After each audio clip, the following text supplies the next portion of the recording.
How is it coming out here and being around golf? I tell you, just coming back to seeing this place, it's the most amazing thing in the world. You know, I won here in 1980. Can you imagine that? That was 25 years ago. 45 years ago. And I won across the street. Mm-hmm. We came over here to look at it because they were talking about building this TPC course and the headquarters and whatever. Beeman was the commissioner. We thought he was crazy, and we didn't agree with it. We came over, it was just a swamp, a bunch of alligators and birds flying around, and we thought he was absolutely a nut. But I'll tell you something, coming back here, I've been back twice since I won here, but coming back here this week to look at this venue, it is the most amazing thing I have ever seen. I just can't believe what I'm looking at. I mean, this golf course is absolutely one of the best in the world. The condition of it is immaculate. And look at these players out there. I mean, we you know, the thing that we have on this tour today is the depth of the players is just unbelievable. When I played and we played in competition, we had maybe 20 guys that were really big guns, you know, that's generally who was probably going to win the tournament.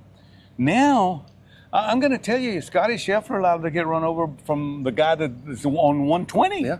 I mean, they're so close and so good, but this is amazing. I mean, this is amazing. Yeah. When you talk about a guy coming out of nowhere, look at Craig Perks, what he did back in, you remember that name? Craig Perks? Craig Perks back in 2000, sure. 2001. Yeah. He was ranked 290, 300 in the world at the time. You just never know when you're going to put it together. See, the thing about golf and what makes it so interesting, it's not like tennis. The reason that the number one player in the world stays at number one in tennis so much is because they play the same court. They either hard court or a clay court. When you play golf, the courses are all different, built different grasses. And then also, here's the one thing that's difficult that people don't realize. Is it takes them 12 hours to play that round of golf out there.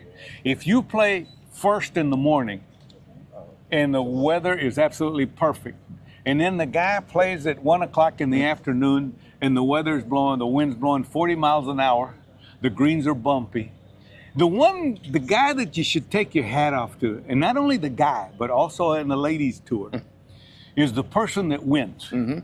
And the reason for it is because they play. When they go out there and play the golf course, the whole field has been before them and stepped on it, stomped on it, footprints here, dragging their feet, there's everything. And when you see a guy win a golf tournament, he played his rear off that week because he's played in the back of that entire field. The guy in front, that's what they want to play, you know, the guy that plays first on Saturday and Sunday. He's got the best golf course. Yeah, absolutely. The only problem is he's not going to win much money.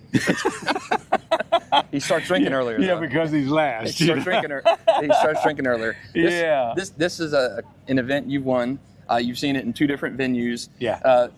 They call it the 5th major, has been dubbed the 5th major, but you've got 6 majors. Which one of those means the most to you? They're all the same. Well, no, they're not all the same. You know, being an American, naturally the U.S. Open is the ones that stick out more than anything. The Open Championship in Britain is fantastic. PGA, that's my company. In other words, I'm a PGA member. That's how I got on this tour to begin with. And I went in 6, and then I think that eventually this will be a major championship show. I'll have 7. You know, I was telling people the other day, they said, what happens, you know, and so I was someplace and some guy called me a has-been. and another person got a little angry, and I said, no, take it easy. And he says, what do you mean he called you a has-been? I said, that's a compliment. Yeah. And he says, what do you mean that's a compliment? I said, you can't be a has-been if you were not a was. That's true. You have to be a was to be a has-been, so it doesn't bother me a little bit. Yeah, that's how they measure you. Golf is measured today by major championships. And I was telling someone yesterday, I told him, I said, of all the golfers that are here now, understand, I've got the most majors than any of them. Absolutely. Yeah, you do. You're Hall of Famer too. There's not another 6 major guy That's out right. there. There may not be for a while. No, they'll be out there. There's a lot of guys. The Speeds will get there eventually. Scotty will get there eventually. There's no question about it. Scotty will win 10 or 12 before he retires, and no question in my mind about it. Yeah. So you've got 2 generations of people like me, close to 50, who've seen you play. 6 major champions, Hall of Famer, and then a new generation with. You were in a film a few years ago, Happy Gilmore, that was pretty well known, and the number 2 coming up soon. We just finished the second one. It is fantastic. It should be out beginning of April, and Adam, he agreed to shoot the second one. He gets the first 2 weeks in theater, and then Netflix gets it after that. But we did by winning this tournament, we had a Tournament of Champions TPC banquet, and we were in a banquet. That's where we shot our scene. And after he got his check and the whole thing, and he had won. See, but we had a fantastic time because I was sitting next to Adam. He was to my right. Nicholas was here, and Freddie Couples and Faldo on the one table, and then we had Corey Pavin and Shoffley was over at another table, and then the tight end for the Kansas City Chiefs, he was a waiter, and we got to cheering or something, and he chest bumped Shoffley and knocked him over the table. It was hilarious. We shot for 2 days in there, but Scheffler was there, but they did it on the golf course. I didn't do any scenes on the golf course. Okay.